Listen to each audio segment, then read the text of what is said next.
Good morning everyone, welcome back to my channel. আশা করি সবাই ভালো আছেন, আমরাও ভালো আছি। আজ বৃহস্পতিবার সকালবেলা উঠেই এখানে অনেকটা গরম জল করতে দিচ্ছি, কারণ আর দুদিন পরই আমরা ট্রাভেল করব। আজ বৃহস্পতিবার, শুক্র শনি বাদ দিয়ে রবিবার আমরা ট্রাভেল করব, মানে 8 তারিখ। তো এখানে গরম জল করতে দিচ্ছি, তার কারণ হচ্ছে গোলকের প্রচণ্ড শরীরটা খারাপ। ওর প্রচণ্ড কোমরে ব্যথা হয়েছে, একদমই বেশি নড়াচড়া করতে পারছে না। আর আমরা ভীষণ চিন্তায় পড়ে গেছি যে কি করে কি হবে, কারণ এখান থেকে তো প্রথমে 6 ঘন্টা আমাদের জার্নি করে শিকাগো যেতে হবে, ওখান থেকে আবার ফ্লাইট। তো সেই নিয়ে একটু চিন্তায় আছি কি করে সারবে। এখনও যদিও হাতে 2 দিন আছে, দেখা যাক যদি ঠিক হয়। কিন্তু এই টাইপের ব্যথাগুলো 10-12 দিনের আগে কিছুতেই কমতে চায় না। ওকে জোর করে একবার আর্জেন্ট কেয়ার পাঠাবো, যদি ওখান থেকে কিছু স্ট্রং ওষুধ দেয়, মানে গ্যাসের ওষুধ বা কোনো পেন কিলার, তাহলে খুব ভালো হয়। কমসে কম ফ্লাইট জার্নিটা একটু আরামে যেতে পারবে। সেই নিয়েই সকাল থেকে ভীষণ চিন্তা হচ্ছে। ওকে হট ব্যাগ দিয়ে এসে আমিও বসে খানিকটা কাজ করে নিলাম। এখন চলে এসেছি এবারে সংসারে টুকটাক কাজ গোছাচ্ছি। রোজই কিছু না কিছু পরিষ্কার করা গোছানোর কাজ তো চলছেই, কারণ এগুলো না করে গেলে তো সম্ভব না। 3 সপ্তাহ তো থাকবো না, তাই একটু তো বললামই, পরিষ্কার করে না গেলে খুব অসুবিধা হয়। আর তার মধ্যে আজ হচ্ছে বৃহস্পতিবারের লক্ষ্মী পুজো, তাই সকালবেলা উঠেই এখানে ঠাকুরের বাসনগুলোকে ভালো করে ধুয়ে রেডি করে রাখলাম।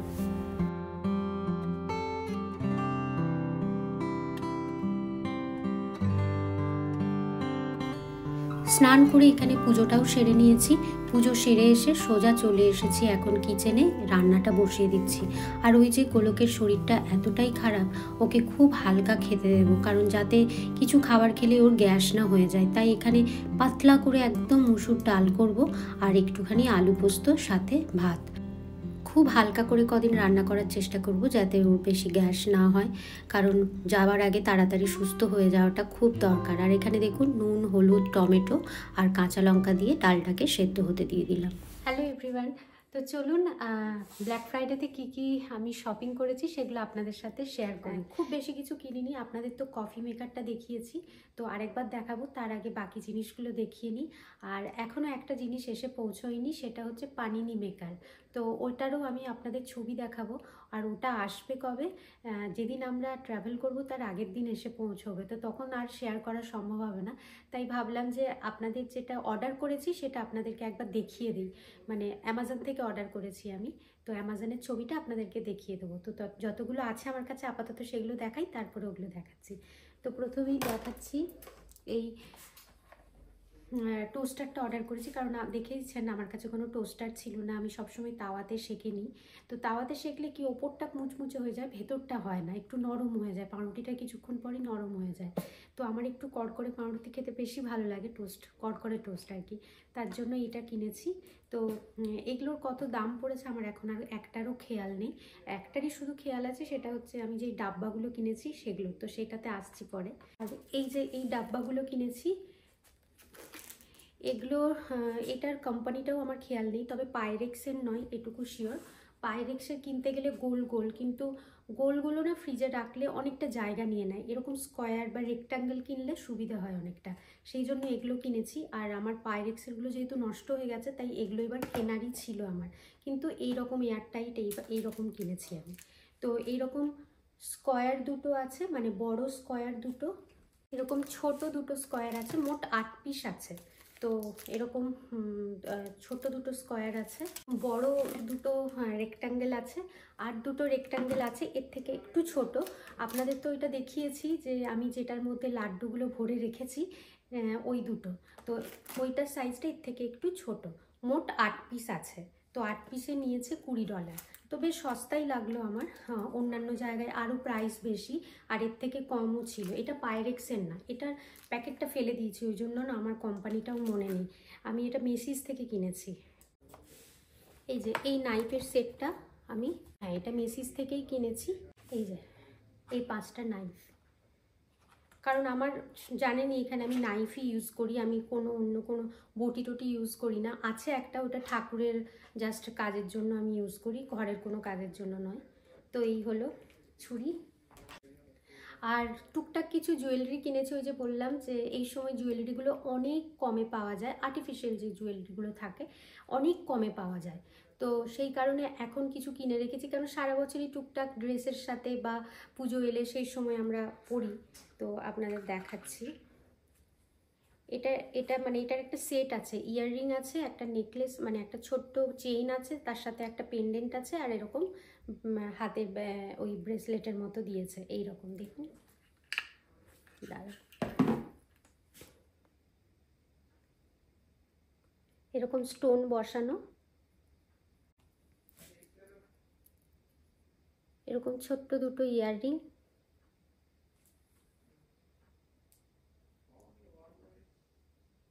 খুব সুন্দর কালারটা, পার্পেল কালারের, খুব ভালো লেগেছে আমার কালারটা। এটার পেন্ডেন্টটা খুব সুন্দর, এই দেখুন পেন্ডেন্টটা খুব সুন্দর, আর কালারটাও খুব সুন্দর, পার্পেল কালার। এই কালারের আমার কোনো পেন্ডেন্ট নেই, খুব সুন্দর, আমার এটা ভালো লেগেছে, এইটা নিয়েছি। 60% অফে এগুলো পেয়েছি আমি। ওই যে বলেছিলাম 50% বা 70% অফ হলে তবেই আমি নিই, কারণ তার থেকে কমে সারা বছরই কিছু না কিছু থাকে, মানে অফার চলতেই থাকে। একটু 50% হলে তবে দামটা বেশ মানে সস্তায় বেশ পাওয়া যায়। তো এটা আমি $15-16 মতো পেয়েছি, মানে নিয়েছি। কফি মেশিনটা তো আপনাদের দেখালামই। কফি মেশিনটা কীরকম দেখতে আগেও আপনাদের সাথে শেয়ার করেছি। আর একটা হচ্ছে যে পানিনি মেকার। আর আমি স্যান্ডউইচ যখনই বানাই দেখেছেন তাওয়ার মধ্যে করি, যখনই স্যান্ডউইচ বানাতে যাই পাল্টাতে যাই দেখি সব বেরিয়ে চলে গেছে। তাই একটা পানিনি মেকার কিনেছি, যেটার মধ্যে খুব সুন্দর স্যান্ডউইচ গ্রিল করা যায়। তো ওটা বেশ ভালো লেগেছে, তো ওইটারই ছবি আপনাদেরকে দেখাচ্ছি। ও আর একটা কিনেছি, তো সেটা আপনাদের সাথে শেয়ার করা হয়নি, ভুলে যাচ্ছিলাম। এই একটা গলার মানে কি বলবো, এটাকে লম্বা যে হারগুলো হয় নেকলেস, সেগুলো কিনেছি। এরকম কোনো ড্রেস পরলাম রেড বা ব্ল্যাক, তার সাথে এটা খুব ভালো লাগবে, বা শাড়ির সাথেও কিন্তু ভালো লাগবে এরকম পরলে। পার্লের আছে, এই যে দেখুন পার্লের। তো এইটা একটা কিনেছি, ভুলে গেছিলাম এটা দেখাতে। আর পানিনি মেকারটা তো দেখলেনই কীরকম। তো এই হলো আমার ব্ল্যাক ফ্রাইডের শপিং। পানিনি মেকারটা আসেনি বলে আপনাদেরকে ফটোতে দেখালাম। তো যাই হোক, চলুন এবার রান্নাবান্নাটা শুরু করি। ডালটা হতে একটু টাইম লাগে, তাই ডালটা সেদ্ধ হতে বসিয়ে দিয়ে আপনাদের সাথে সব কিছু শেয়ার করলাম যে আমি কি কি কিনেছি ব্ল্যাক ফ্রাইডে থেকে। এবারে অতটা বেশি কিছু কেনা হয়নি, ইন্ডিয়া আসার ছিল সেই জন্য আর অত কেনাকাটা করিনি, কারণ এখানে এসে তো কেনাকাটা হয় সেই জন্য। আর এখানে পোস্ত বসিয়ে দিচ্ছি, পোস্তটার জন্য ফোড়নে দিয়েছি অল্প একটু 5 ফোড়ন, শুকনো লঙ্কা, আর একটু হলুদ দিয়ে দিলাম, কারণ নইলে আলুগুলো দেওয়ার পর খুব ছেটে। আর একটু হলুদটা দিলে রঙটাও বেশ ভালো আসে, একেবারে সাদা সাদা রঙটা আমার ভালো লাগে না। তারপরে আলুগুলো ভাজা ভাজা করে দেওয়ার পর অল্প একটু টমেটো আর একটা কাঁচা লঙ্কা দিয়ে দিলাম। এবারে নাড়াচাড়া করে এটাকে ঢাকা দিয়ে দেবো, অল্প একটু জল দিয়ে ঢাকা দেবো। তো যাই হোক, এটা সেদ্ধ হোক, ততক্ষণ আমি অন্যান্য কাজও সারতে থাকি। আর রোজই এখন ভাবছি কি রান্না করবো, এটা আমার একটা ভীষণ চাপ হয়ে গেছে। এখন তো জানেনই ঘরে সেরকম কোনো শাকসবজি নেই, তাও গোলকে দিয়ে মাঝখানে একদিন আনিয়েছিলাম একটু ফুলকপি এইসব। তো যাই হোক, যা আছে সেটা দিয়েই কদিন চালাতে হবে। আর তো বললাম শুক্রবারটা শনিবারটা। এখানে আলুটা ভাজা হয়ে গেছে, এবার এর মধ্যে মানে আলুটা সেদ্ধ হয়ে গেছে, এবার এর মধ্যে পোস্তটাও দিয়ে দিলাম। একটু জল দেবো, পাতলা পাতলা করে করবো, ভালো লাগে খেতে বেশ। মসুর ডালের সাথে এরকম আলু পোস্ত, সাথে একটু লেবু হলে দেখবেন আর কিছু চাই না। একটা ডিমের অমলেট হলে তো আর কথাই নেই। তো যাই হোক, গোলকে ডিম দেবো না, কারণ একটু ওই গ্যাস হচ্ছে বললাম সেই জন্য। তো যাই হোক, পোস্তটা হয়ে গেছে, চলুন নামিয়ে নিই। এখন খুব ঝটপট কাজ সারছি, মানে রান্নাটা সারছি। রান্না সেরে নেবার পর বাকি অনেক কাজ থাকে, গোছানো, ঘর তো গোছানো আছে, প্লাস ব্যাগ গোছানো, সবই করতে থাকি অল্প অল্প করে। চলুন, পোস্তটা রেডি হয়ে গেছে, রেখে দিয়ে এক সাইডে। মুসুর ডালটা খুব পাতলা করে করব, তাই খুব ভালো করে মুসুর ডালটাকে সেদ্ধ করে ঘেঁটে নিয়েছি যাতে পাতলা হয়, কারণ না এরকম করে ঘাঁটলে না দেখেছি চোকলা চোকলা হয়ে থাকে, খেতে ভালো লাগে না। মুসুর ডালটাকে এবার সাঁতলে নেব। এখানে 5 ফোড়ন শুকনো লঙ্কা দিয়ে দিয়েছি তেলে, এবারে মুসুর ডালটাকে ঢেলে দেবো। আর মটরশুঁটিটা অ্যাড করিনি, ভাবছি একটু অল্প করে মটরশুঁটি অ্যাড করব। এরকম শীতকালে মটরশুঁটি ধনেপাতা দিয়ে না এরকম মুসুর ডাল খেতে খুব ভালো লাগে। আর মটরশুঁটিটা অলরেডি সেদ্ধ করা থাকে কিছুটা, আর গরম ডালে দিয়ে দিলে সেটা অটোমেটিক্যালি আবার সেদ্ধ হয়ে যাবে বাকিটা, তাই আর এটাকে আলাদা করে আগে থেকে দিইনি। তো যাই হোক, আরেকটু জল অ্যাড করে এটা আরেকটু পাতলা করে নিলাম। দেখুন এরকম পাতলা করে একদম মুসুর ডালটাও প্রায় হয়ে এসেছে এখানে। এবারে নামিয়ে নিই, ব্যাস আমার রান্না আজকের মতো শেষ।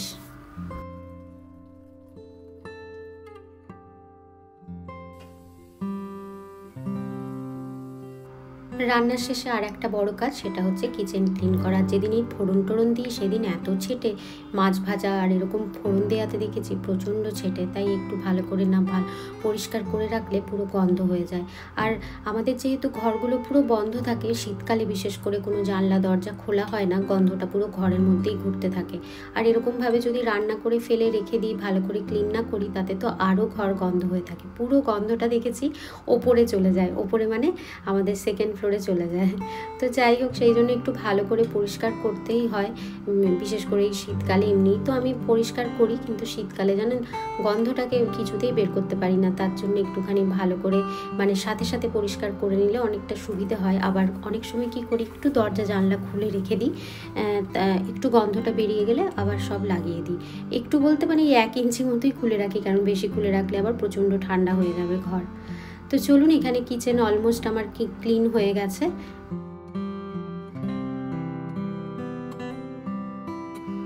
ফিল্টারটাও খুব নোংরা হয়েছে, ভাবলাম যাবার আগে ক্লিন করে যাই, এতদিন থাকবো না তো আরও বেশি গন্ধ হয়ে যাবে। পুরনো ফিল্টারটা মানে পুরনো যে ক্যান্ডেলটা আছে সেটা চেঞ্জ করব, প্লাস ফিল্টারের ভেতরটাকেও একটু ভালো করে পরিষ্কার করে দেবো। কস্কোতে বেশ সস্তাতে ক্যান্ডেলগুলো পাওয়া যায় যে ফিল্টারের, তখনই কিনে রাখি। এটা বেশ মানে ভ্যালু প্যাক পড়ে, একসাথে অনেকগুলো অনেকটা কম দামে পাওয়া যায়। আর আমি সারা বছরের কিনে এখানে রেখে দিই। আসলে ক্যান্ডেল যে 2-3 মাস ছাড়া ছাড়াই, অন্তত 1.5 মাস ছাড়া ছাড়াই চেঞ্জ করতে হয়, সেই হিসেব করেই মোটামুটি সারা বছরের আমি কিনে রাখি। কখনো ঘরে লোকজন এলে বেশি তাড়াতাড়ি চেঞ্জ করতে হয়, কারণ জল তখন বেশি ইউজ হয়। আবার কখনো না বেশি লোকজন এলে তখন অত তাড়াতাড়ি আর করি না। চলুন, ক্যান্ডেলটাকে আবার সাথে সাথে ইউজ করা যায় না, মানে জলটাকে 3 বার ফেলতে হয়, তা নাহলে টেস্টটা অদ্ভুত লাগে। 3 বার জল না ফেললে, 3 থেকে 4 বার ফেললে বেশি ভালো হয়। এখানে ফিল্টারটা আমি নিয়ে চলে এসেছি, এবার ভালো করে ভেতরটাকে ক্লিন করে নেবো। অনেক দিনের হয়ে গেছে তো খুব তাড়াতাড়ি দেখেছি নোংরা হয়ে যায়। গোলক বলছিল এবার দেশ থেকে ফিরে একজন প্রফেশনাল যে ক্লিনার যারা মানে ক্লিন করে যারা, তাদের দিয়ে পুরো বাড়িটাকে ক্লিন করাতে হবে। আমরা এই বাড়িতে আসার পর থেকে একবারও করিনি। অনেক জায়গায় অনেক তেল ছিটে পড়ে, যেখানে হাত পৌঁছয় না, আমরা ভালো করে ওগুলো ক্লিনও করতে পারি না। তাই ইচ্ছে আছে এবারে ফিরে একজনকে ডেকে এরকম ভালো করে পরিষ্কার করিয়ে নেব। অন্তত 5-6 মাস ছাড়া ছাড়া একবার করে করিয়ে নেব। গোলক তাই বলছিল, আমিও ভাবলাম যে হ্যাঁ, এটা করিয়ে নেওয়া দরকার। আমরা যতই ক্লিন করি না কেন, কিছু কিছু জায়গা থাকে যে জায়গায় আমাদের হাত পৌঁছয় না। বাথরুমেরও দেখেছি কাজগুলো হার্ড ওয়াটারের জন্য এমন স্পট পড়ে গেছে, আমি মানে কত ভালো করে ক্লিন করি তবুও কিছুতেই যেতে চায় না। তাই এবারে ওদের কাছে অনেক কিছু সলিউশন থাকে, তো সেগুলো দিয়ে ওরা খুব ভালো করে ক্লিন করে দেয়। তাই ইচ্ছে আছে এবারে ফিরেই এরকম লোক ডেকে ভালো করে পরিষ্কার করে নেব। চলুন, ফিল্টারটা ক্লিন হয়ে গেছে, ভালো করে মুছেও নিয়েছি। এবার এর মধ্যে জল ভরবো। 3 বার জলটাকে ভরার পর 3 বারই ফেলে দেব, তারপরের বার থেকে জলটা ইউজ করব। তা না হলে দেখেছি যে জলটার একটা অদ্ভুত টেস্ট হয়। লেখাই থাকে এর গায়ে যে অন্তত 3 থেকে 4 বার জলটা যেন আমরা ফেলে দিই। চলুন, এটা রেখে দিই এখানটা একটু ওই পরিষ্কার করতে গিয়ে চারিদিকে জল হয়ে গেছে, জলটাকে পরিষ্কার করে নিই ভালো করে। তারপরে ফিল্টারটা এখানেই রেখে দেবো। ওই যে বললাম 3 বার জলটাকে ফেলতে হবে। আর এই যে ক্যান্ডেলটা, আগের যে ক্যান্ডেলটা ছিল সেটাকে ফেলে দিলাম। ফিল্টারও যেই জায়গাটা ছিল, ভাবলাম এই সময় ফাঁকা হয়ে যায় জায়গাটা, একটুখানি ভালো করে পরিষ্কার করে নিই। দেখবেন কোথাও যাবার আনন্দে তখন এত এনার্জি পেয়ে যাই, ঘরের কাজ করারও অনেক এনার্জি চলে আসে। তাই এখন যাবার আগে মনটা এত খুশি হয়ে আছে, তাই মনে হচ্ছে এইটা পরিষ্কার করে নিই, ওই কাজটা করে নিই। আর যখন ঘরে বসে থাকি তখন আর ইচ্ছেই করে না করতে, জোর করে নিজেকে পুশ করে করে করতে হয়। কিন্তু এখন বেশ মনের আনন্দে সব কিছু করে নিচ্ছি। ঘরটা একটু আজকে ঝাঁটও দিয়ে নিচ্ছি। এমনি আমি রোজ কিচেনটা ঝাঁট দিই, কিন্তু আজকে পুরো ঘরটা একটু ভালো করে পরিষ্কার করে নিচ্ছি। বিশেষ করে দরজার কোণগুলোতে দেখেছি খুব মাকড়সার ঝুল হয়েছিল, ছোটো ছোটো পোকাও পড়েছিল। ভাবলাম একটু ভালো করে যখন পরিষ্কার করছি সব কিছু একটু ঝাঁট দিয়ে পরিষ্কার করে নিই। এখানে যে মপ করার বা ঝাঁট দেওয়ার জন্য যে রোবটগুলো পাওয়া যায় সেগুলোও এখানে সবাই ইউজ করে। মাঝে মাঝে মনে হয়, আমি ওদেরকে জিজ্ঞাসা করি ওগুলো ভালো করে ক্লিন করে। অনেকেই বলে করে ঠিকঠাক, আবার অনেকেই বলে অনেক জায়গায় ক্লিন হয় না ঠিকঠাক। আমার তো মনে হয় ঝাঁটাই সব থেকে বেস্ট পরিষ্কার করার জন্য, সব ঝেঁটিয়ে বের করে দাও। তো সত্যি ঝাঁটা কিন্তু ভীষণ সুবিধা হয়। রোজ আমাদের পরিষ্কার করতে হয় না, তার জন্য সুবিধে, কিন্তু যেখানে রোজ করতে হয় তাদের পক্ষে রোবটই আমার মনে হয় বেশি ভালো। যদিও আমি এই জায়গাটা ঝাঁট রোজই দিই, কিন্তু পুরো ঘরটা অত দিতে হয় না, মাঝে মাঝে ভ্যাকিউমও করে নিই। তো যাই হোক, চলুন, ঘর সব পরিষ্কার হয়ে গেছে, রান্নাও হয়ে গেছে। ফিল্টারে জল ভরে আমি ঝাঁট দিচ্ছিলাম, ততক্ষণে দেখলাম এখানে জলটা ফিল্টারও হয়ে গেছে। জলটাকে ফেলে দিলাম। এরকম আরও দুবার করব, তবে যে জলের টেস্টটা ঠিকঠাক আসবে।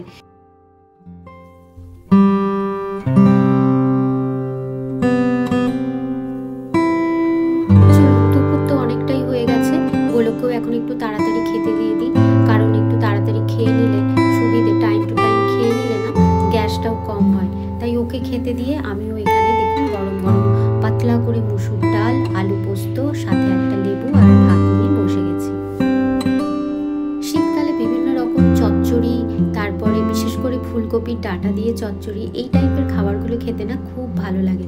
কারণ সেই সময় এত সুন্দর সবজিগুলো ওঠে, সেই সবজি দিয়ে চচ্চড়ি এইসব বানালে বা পাঁচ মিশালি তরকারি এত ভালো লাগে, মাছ মাংস ডিমের কথাও ভুলে যায়। আর আজকের খাবারটাও আমার সত্যি খুব ভালো লাগছিল। গুড মর্নিং বন্ধুরা, আজ হচ্ছে নেক্সট ডে, মানে আজ হচ্ছে ফ্রাইডে, 6 তারিখ। আর আজকে জানেন আমাদের বিবাহবার্ষিকী। আজকে আমাদের একসাথে পথ চলার 16টা বছর কেটে গেল। বেশ ভালো লাগছে, কিন্তু ওই মনটা খারাপ লাগছিল যে গোলকের শরীরটা ভালো নেই। ভেবেছিলাম আজকে একটু বাইরে খেতে যাব, কিন্তু সেটাও আর হবে না মনে হচ্ছে, কারণ বাইরের এখন খাবার খাবো গোলকের পক্ষে ভালো না। তারপরে আবার গোলক তো এখন হাঁটা চলাই বেশি করতে পারছে না। সেই জন্য ভাবলাম থাক, দেশে গিয়ে তো এটা ওটা খাওয়া হবে, আজকের মতো থাক। তারপরে আবার গুড্ডু দেখি কি বলে, অনেকদিন ধরেই ওর তো শুধু ছুতো চাই বাইরে খাবার। আমাদের অ্যানিভার্সারি বলছে মামা বাইরে খেতে যাবো, তো দেখি ওকে অন্তত খাইয়ে নিয়ে আসবো। কিন্তু সকালবেলায় একটুখানি লুচি আর তরকারি করতেই হবে। গোলককে বললাম তুমি লুচি আজকে খাবে, লুচিটা খাওয়া ঠিক হবে না, বললো অল্প করে করো, 2-4টে খাবো, বেশি খাবো না। তো যাই হোক, সেই জন্য এখানে আলুর তরকারি বসিয়ে দিচ্ছি, সেদ্ধ করে আলুর তরকারিটা করবো, আর সাথে গরম গরম লুচি। কোনো মিষ্টি টিষ্টি করবো না, বাস এইটুকু। আমার তো লুচি করারও ইচ্ছে ছিল না, কিন্তু ওই বিশেষ দিনে একটুখানি লুচি না করলে দেখেছি দিনটাকে ঠিক বিশেষ বলে মনে হয় না। আর এখানে আমি আটাটাও মেখে রেডি করে নিচ্ছি। এবারে আমাদের অ্যানিভার্সারিটা ঠিকভাবে মনেই হচ্ছিল না, কারণ একটা যাবার টেনশন আছেই না, মানে যাওয়ার জন্য এক তো খুব মজা হচ্ছে, তারপরে এতটা জার্নি করে যাব, তার মধ্যে গোলকের এরকম অবস্থা, ওই যে একটা মাথার মধ্যে টেনশন চলছে। তাই অ্যানিভার্সারি বলুন আর এই সময় জন্মদিনই বলুন, ঠিক মানে সেভাবে মানে ফিল করা যায় না আর কি। এবারে যেন আমার টেনশনটা একটু বেশিই হচ্ছে। এক তো এতগুলো লাগেজ হয়ে যাচ্ছে, এই লাগেজগুলোকে নিয়ে যাওয়া, বিশেষ করে আমাদের গাড়িতে ধরবে কিনা সেটাও একটা টেনশন হচ্ছে। তারপরে ইন্ডিয়াতে নেমে সেখানেও এতগুলো লাগেজ কী করে বাড়ি অবধি নিয়ে যাব সেটাই টেনশন হচ্ছে। যদিও গোলক বারবার বলছে টেনশন করো না, দেশে একবার পৌঁছে গেলে কোনো চিন্তা নেই, গাড়ির ওপরেও বেঁধে নিয়ে চলে যাওয়া যাবে। কিন্তু ওই অযথা ভীষণ একটা টেনশন চলে আসে মাথার মধ্যে। আসলে গোলকের এরকম অবস্থাতে শুধু ভাবছি কিভাবে কি করে ব্যাগগুলো নড়ানড়ি করবে, মানে ব্যাগগুলোকে তো নামাতে হয় ডিকি থেকে, সেখানে আবার তোলা, এই কাজটা করতে গেলে বেশ মানে কি বলবো কোমরে লাগে। আর তাছাড়া আমার পক্ষেও একা এতগুলো ব্যাগ, ভারী ব্যাগ বিশেষ করে সরানো সম্ভব না। তো সেগুলো নিয়েই সব চিন্তা ভাবনা করছি আর কি, মাথার মধ্যে চলছে। আর এখানে এখন দেখুন গরম গরম লুচি আর তরকারি নিয়ে বসে পড়েছি। Good morning. আজ হচ্ছে শনিবার, মানে নেক্সট ডে। ব্যাস, হাতে আর আজকের দিনটাই। কালকে সকাল হলেই আমরা দেব রওনা। এখান থেকে শিকাগো যাব বললাম। সকাল 6টা থেকে 6:30টার মধ্যে বেরোনোর কথা। হাতে একটু টাইম নিয়ে যাচ্ছি। শীতকাল, এখন কখন কি হয়। যদিও ওয়েদার এখন কদিন ভালোই আছে, কিন্তু গোলকের যেহেতু শরীরটা ভালো নেই, তাই একটু রেস্ট নিয়ে যেতে হবে। হাতে কিছুক্ষণ টাইম এক্সট্রা রাখছি। আমি ওইদিকে সংসারের সমস্ত কাজ গোছাচ্ছি, রান্না করছি, আর এইদিকে গোলক ফাইনালি ব্যাগগুলোকে গুছিয়ে রাখছে। যতই আমি গোছাই না কেন, কিন্তু যাওয়ার আগে মেন গোছানো যেটা থাকে সেটা গোলকই করে। আসলে সব জায়গায় সমানভাবে নেয়, যেগুলো ফ্র্যাজাইল জিনিস থাকে সব জায়গায় সব ব্যাগে সমানভাবে ডিস্ট্রিবিউট করে দেয়, যাতে ওয়েটটাও ঠিক থাকে আর ঠিকঠাকভাবে নিয়ে যাওয়া যায়, ভেঙে না যায়। সেই সবগুলো সমস্ত গোলক দেখে। তারপরে সব ব্যাগ প্যাক হয়ে গেলে ও লাস্টে সব ব্যাগগুলো একবার করে চেক করে নেয় এখানে যে ওয়েটটা ঠিক আছে কিনা। তা না হলে এয়ারপোর্টে গিয়ে খুব মুশকিল হয়। আমাদের পার ব্যাগ 23 কেজি করে নিতে দেয়, মানে যেগুলো চেক ইন লাগেজ থাকে, আর কেবিন লাগেজগুলো 7 কেজি করে নিতে দেয়। তো সেগুলোকেই মেপে দেখে নিচ্ছি, কারণ আমরা সবসময় ব্যাগগুলো প্যাক করি 1 থেকে 1.5 কেজি আমরা কম নিই যা বলে তার থেকে। কারণ এয়ারপোর্টে গিয়ে দেখেছি ওদের ওখানে একটুখানি যেন বেশিই দেখায়, তখন খুব মুশকিল হয়। আর এখানে আমরা মাথা পিছু 2টো করে ব্যাগ নিতে পারবো, মানে আমাদের এয়ারলাইন্সে 2টো করে ব্যাগই অ্যালাউ করেছে। 2টো করেই করে, আর কিছু এয়ারলাইন্সে 1টা করে করে। যাই হোক, এখানে সমস্ত কিছু এখন গোছানো হয়ে গেছে। এবার আজকে রাতটা পোহালেই ব্যাস, কালকেই দেশের উদ্দেশ্যে আমরা রওনা দেব। তো চলুন, ব্লগটাও ভাবছি এখানে শেষ করব। আপনারা সবাই খুব ভালো থাকবেন, সুস্থ থাকবেন। দেখা হবে আবার একটা পরের ব্লগে। ব্লগটা ভালো লাগলে একটা লাইক করে দেবেন। আজকের মতো বাই বাই।